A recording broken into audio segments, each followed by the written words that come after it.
네, 안녕하십니까. 혈파고 여러분을 다시 뵙습니다. 오늘 여러분께 소개하고 공유하고 싶은 것은 음, 부동산 관련 공부를 하면서 가장 기본이면서도 그 이해가 애매모호해서 생산성이 좀 떨어지는, 또 확장성이 떨어지고 응용력이 떨어지는, 또 거꾸로 말하면 늘 등장하는 개념이지만 어, 그 이해가 애매모호해서 여타의 이해도 덩달아 사상누각처럼 애매모호하게 그렇게 평생 갈 수 있는 음, 그 개념을 여러분에게 좀 선명하게 공유해 드리고 싶습니다.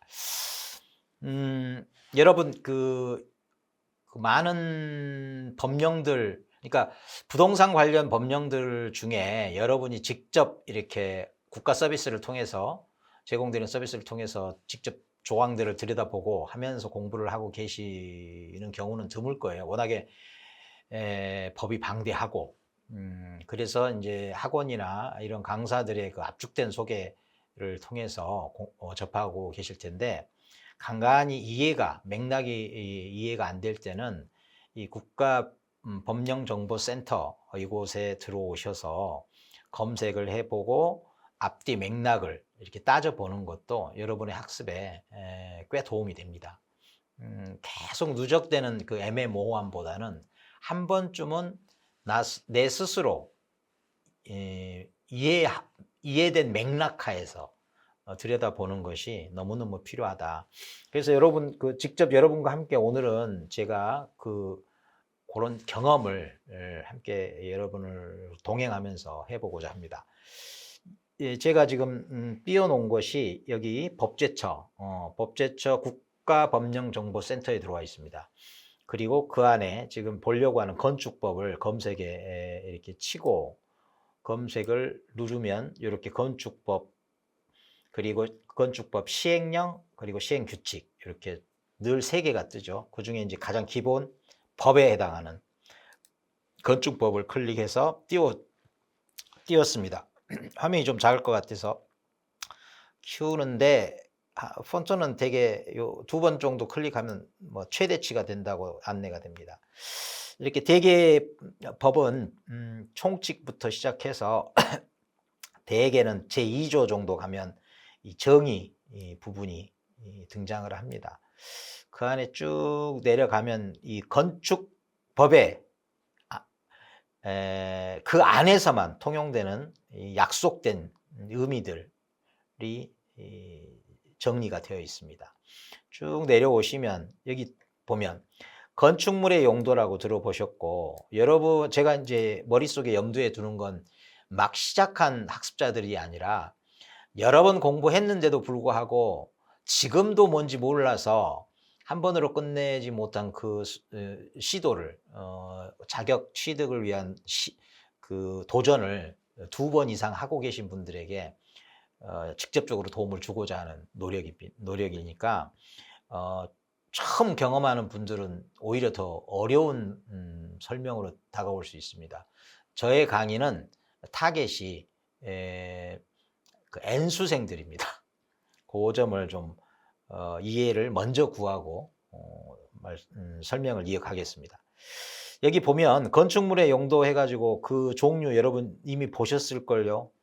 그래서 과지수가 뭐 어마어마하죠. 지금도 이거는 거의 뭐 각각 그 용도를 의미 있게 학습하고 계신 게 아니라 아주 피상적이고 얄팍하게 시험에 꼭 나올 것만 위주로 접해 왔을 겁니다.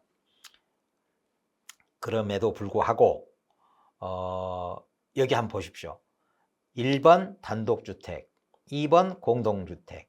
뭐 법률 용어로 써야 되겠는데 1호, 2호, 1번, 2번.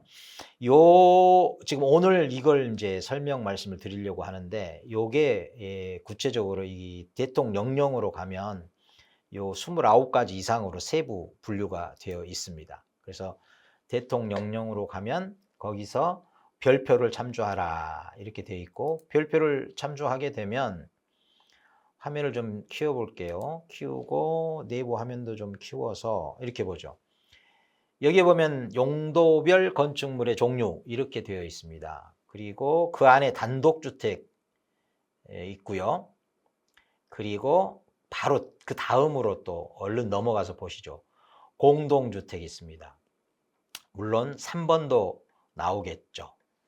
제1종 근린생활시설. 3호라고 하지 않고 3번이라고 하는데 뭐 이해해 주시기 바랍니다.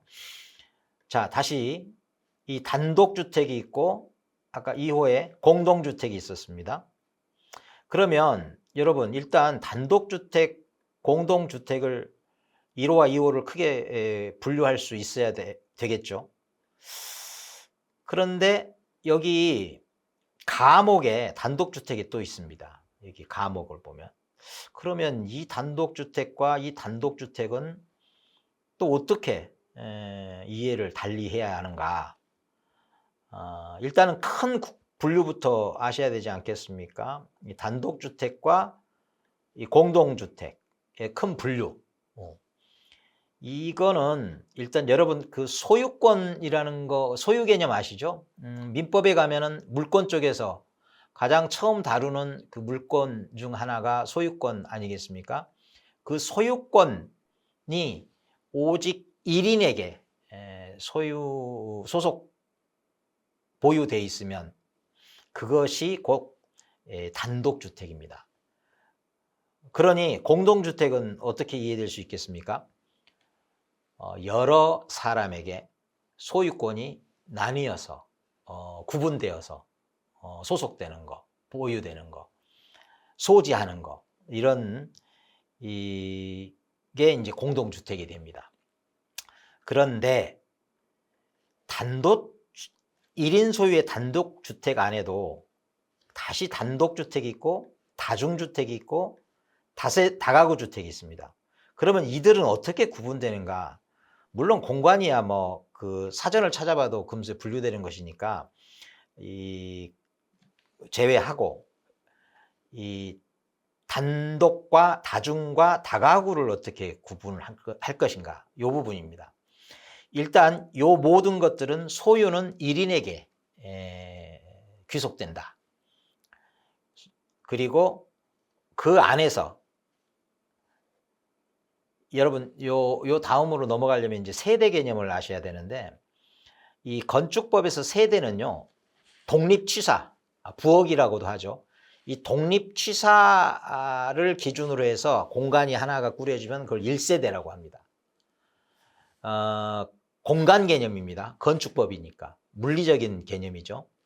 그걸 세대라고 하고 세대와 비슷하지만 또 다른 개념이 뭐냐면 가구입니다. 가구는 공간 개념이 아니고 생계, 먹고 사는 일을 함께 계획하고 꾸려나가는 계산하고 영위해 나가는 이런 생계를 같이 하는 인간 집단, 요게 1가구입니다.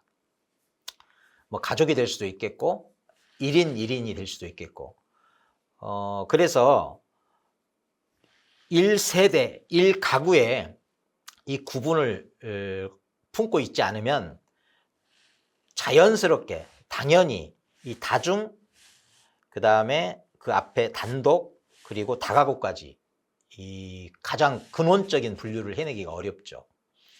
자, 가장 큰 분류에서 단독과 공동은 소유로 한다 했습니다. 그 다음에 그 1인 소유 안으로 들어오면 단독과 다중이 있는데 그리고 다가구가 있는데 단독과 다중은 이 세대가 하나입니다. 세대가 하나입니다. 당연히 다가구는 어떻게 되겠어요? 다가구는 세대가 둘 이상입니다. 그런데 마냥 세대수가 늘어날 수 있는 건 아니고 19세대까지만 만 19세 떠올리면 어떨까 싶기는 한데 다가구 주택은 세대가 둘 이상이다. 그러나 19세대까지만. 그러면 다시 돌아가서 단독과 다중은 1세대다. 그러니까 먹고 살기 위해서 그 음식 만드는 그 취사 공간, 요 독립 취사가 하나인 겁니다. 그런데 이 하나인 독립취사 부엌에서 한 가구 생계를 같이 하는 한 무리만 모여 살면 그거는 그야말로 단독입니다. 단독 안에 단독입니다. 1인 소유 안에 1세대 1가구. 그러면 다중은 또 어떻게 되겠습니까? 이건 역시 큰 분류로는 1소유니까 단독이면서 그 안에서 또 1세대이면서 이제 단독하고는 구분되는 점이 있습니다. 그게 뭐냐면 단독은 1세대 1가구이지만 다중은 1세대 다가구입니다. 그러니까 그 독립취사 부엌 공간이 하나인데 여기에 달라붙어 사는 생계 단위들이 여러 개 분포하는 겁니다. 그러니까 여러분 딱 떠올리면 좋은 게 그 하숙집 생각하면 좋겠죠.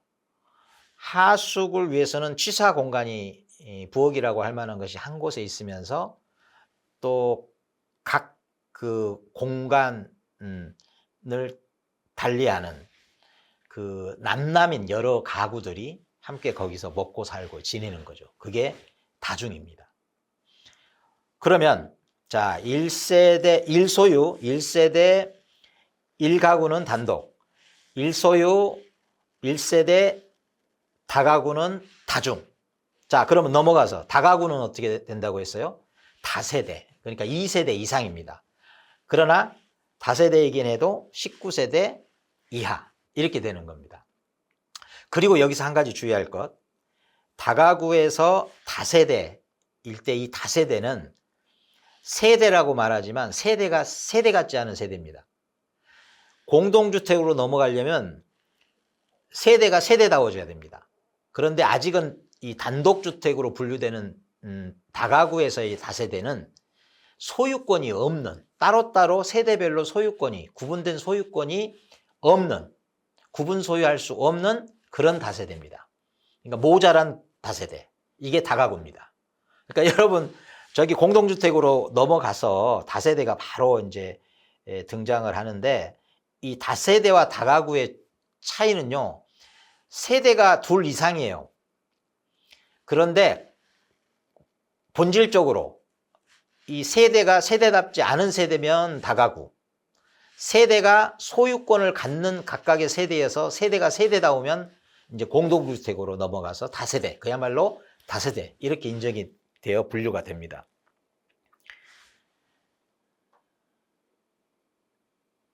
그래서 이제 공동주택으로 넘어가면 세대다운 세대를 여럿 갖는 그런 게 다부터 보면 좋겠습니다. 이 법령은요, 이 순서를 논리적 순서라기보다는 그거 무시되고 나열될 때가 참 많습니다. 우리는 지금 논리적 흐름을 타고 가려고 하니까 이 아파트보다는 다세대부터 보죠. 자, 다시 말씀드립니다. 다세대 주택은 다가구처럼 세대가 여럿이다. 그러나 이때 이 세대는 세대다운 세대. 세대다운 세대는 뭐냐? 소유권을 갖는 세대. 예. 그래서 얼른 떠오르기는 사실 뭐 아파트가 좋기는 해요. 가장 경험이 많은 경험 모델 예를 갖고 있으니까. 그런데 여튼 논리적 흐름에 있어서는 다세대가 우선이고요. 먼저고요. 그리고 이 다세대와 성격, 특성을 같이 하면서 뭔가가 달라지면 연립주택입니다. 그런데 이 다세대와 연립주택, 저 위에 가에 아파트까지는 공동주택이라고 했으니까 일단은 세대다운 세대가 여럿인 건 맞아요. 그리고 이 다세대하고 연립주택은 또 같으면서도 달라요. 일단 세대수로는 그 공동주택의 특성을 그대로 가지면서 보시면 층수 부분이 나오는데 4층 이하, 4층 이하 이렇게 되어 있습니다. 일단 층수가 4층 이하. 그러니까 그러니까 4층 넘지 않는 선이면 다세대 또는 연립주택인 거예요. 그러면 이 둘은 또 어떻게 다르냐? 이제부터는 면적이 나옵니다. 면적. 자, 60제곱미터 또 요거 나오죠? 그런데 다세대 주택은 이 60제곱미터를 못 넘습니다. 이하입니다. 그런데 660제곱미터를 넘어서면 초과하면 요건 이제 연립으로 가는 겁니다. 그런데 다시 반복하지만 여전히 이 둘은 4계층 이하라는 공통점이 있다. 그래서 이 층수가 이제 5계층으로 넘어가면 여기 있습니다. 5계층. 그러면 아파트가 되는 겁니다.